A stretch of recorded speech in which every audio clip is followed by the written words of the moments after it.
You recently did a live stream a few days ago, and you were talking about prepper comms or communications, and I thought that was pretty interesting, and want to talk about that just for a little bit. I mean, you did a whole video on it, so I don't think we need to go into too much detail on it, but it was a very good video, and I think it's something that a lot of people are interested in when it comes to preparedness. But there's really a bunch of different camps on it about how useful is it going to be? Do I need to get the license? Do I need to get that? You know, all the different situations. I personally think just communications, it's separate from the radios, really. Communications is a really big part of preparedness because yes, it is. If things happen, you've got to, I mean, if the grid's down, if maybe cell service is down, you got to figure out how to, you know, your family might be separated and all that stuff, and you really have to figure out how to do that. And that's where the radios and all that come into play. Exactly. And, you know, we have, for me and my family, we're all separated. So, you know, if cell phone service goes down, everybody knows the plan. If something happens, they know what to do. But if we need to communicate, we have, our first line of communications are two-way radios.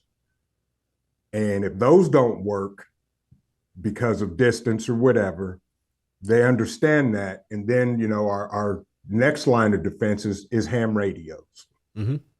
And from there, that's a whole topic in itself. But, you know, we have levels and layers of how we can communicate until everybody's at the same location. Yeah. In that video, we went into detail about that. Yeah, and there are some things, I mean, it doesn't have to be, you don't have to go to the level of ham radio and going through getting your license and all that. I've done that, and it really, I mean, it's not hard, but it is a lot of work to get through that. And then you've got to register with the FCC and all those things that preppers don't like to do. But you don't necessarily have to go that full route. I mean, there's GMRS. Those, you know, when you're talking about your family and stuff like that, that's that real short range stuff that you could, you know, if somebody's, you know, we've got a couple acres out here. If Lisa's out in the barn, I've got a couple, you know, FRS that we could talk to her out there if you need to, or, you know, scouting the property, doing stuff like that. When you talk about that longer stuff, it gets a little more difficult. It's one of those little radios is not going to do you any good. No, and I'm like you. Here around the property, we have 5 acres. So yes, we use two-way radios to talk FRS and all that stuff. But now when you're talking distance, it gets difficult. Yeah. And you just have to work through it until you have something that works and you can utilize it when need be. Yeah. Liberated Lady in the chat was saying it won't matter when the SHTF, and it's true. The FCC thing, the getting licensed, you don't have to get licensed. You can learn it. You can learn all about the stuff, and you can learn how it works and what the different channels and frequencies and all of that, and antennas. Which antennas is something that in the preparedness community you hear about baofangs all the time. You hear about different radios all the time, but you never hear about antennas.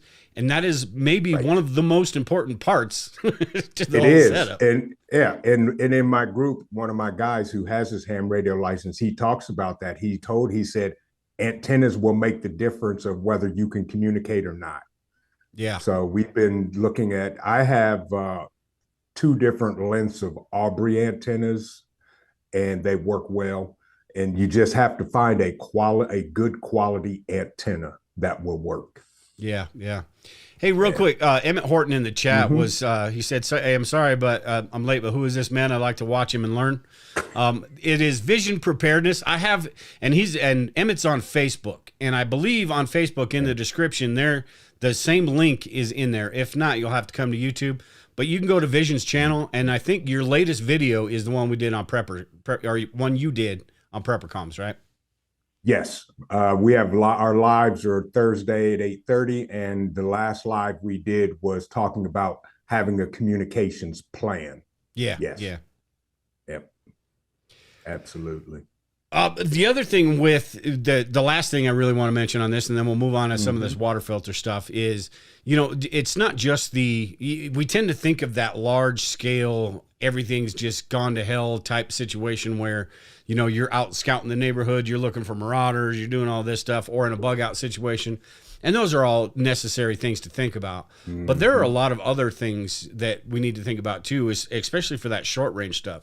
Natural disasters, earthquakes, I mean, stuff that would have you, anytime that you're separated from your family, say that the grid is out, the communications are out, how are you getting a hold of them to figure out you guys are all going to meet in one spot? How are you going to get a hold of them? So all of that, you know, what are they going to do? Especially kids, man, because kids, yes, you never know what they're going to do. That's true. And I've talked to both of mine, and they know the plan. Yeah. If something happens and they can't get a hold of me, they know what to do and where they're supposed to go. Period. Yeah. And that's just part of the communication plans. If you can't get a hold of anybody, you know where to go. Yeah, exactly. Yeah, and that is something that, you know, I've talked about this a few times. I've got of my kids and Lisa's kids, I've got a couple that I've got one that just loves to rag me about being a prepper. I've got a couple that really, you know, get into it. But it is that conversation you have to have and say, I don't care what you think. You know, you can think whatever you want about me and about this and all that. But if something like this does happen, this is what you need to do. This is where you need to go. Absolutely. And that includes where they travel too, because if they're trying to get home, kids are going to be thinking fastest route, right? They're going to be thinking, I need to get home, I'm going to take this road. And that may not be the best way to go. So you do have to have those conversations. Yeah. Yep. And I you know, I actually gave my kids 3 different alternative routes to get to where they're supposed to go, just in case. Yeah, but you're right. They need to know how to navigate the roads and what happens if this road's closed or whatever. Yep, you're absolutely right.